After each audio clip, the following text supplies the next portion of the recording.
Now, MPs sign on. What was this about? This was the signatures that were collected on Justice Verma impeachment plea. Mystery signatures linked to Dhankar's exit, that also seems to now arise as a question at this given point. So there are several questions without seemingly known answers at this given point.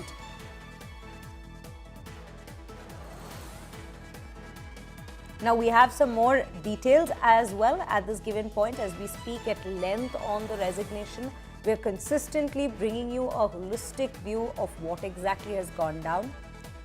And Maushami stays with us at this given point on the broadcast. Maushami, coming back to you, there is this conversation now, the exclusive scoop that we are picking up, that there were blank papers that were being signed, that were made to sign by the MPs itself.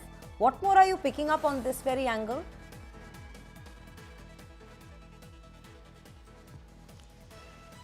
See, all that we can see is that there was a hectic meetings that were happening late evening, last evening in the House. And we saw that the BJP MPs were going inside the House in the Parliament and going to the Defence Minister's office. MPs were asked to sign, and one of the MPs, in fact, a couple of them said they didn't know what they signed on, but it was true that they signed on a paper, perhaps, connecting the dots. They thought it must be on Justice Verma that these signatures were being sought.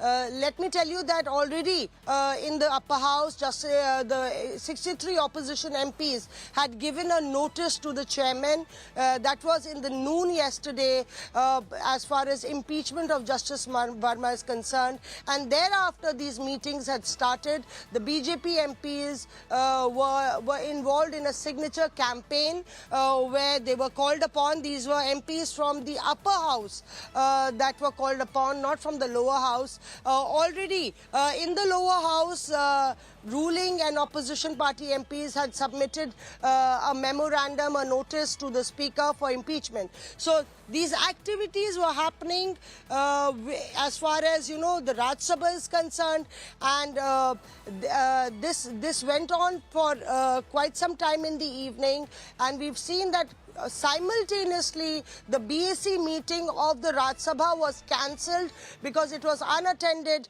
by the ruling party leaders, and so it was rescheduled by Jagdeep Dhankar for 10 a.m. in the morning today. He also apparently told opposition party leaders that he will check with the Lok Sabha, the Secretary General will check with the Lok Sabha, and the committee is a joint committee that will work, in fact, to inquire about the entire matter. It's a 3-month period, he said, that they can actually take to submit the report. So clearly there was a lot brewing, and though officially there is no word out, we know for the fact is that Mr. Dhankar has put out his resignation letter hours later after these activities happened, and he did say that it was because of his health that he was resigning from his post as vice president.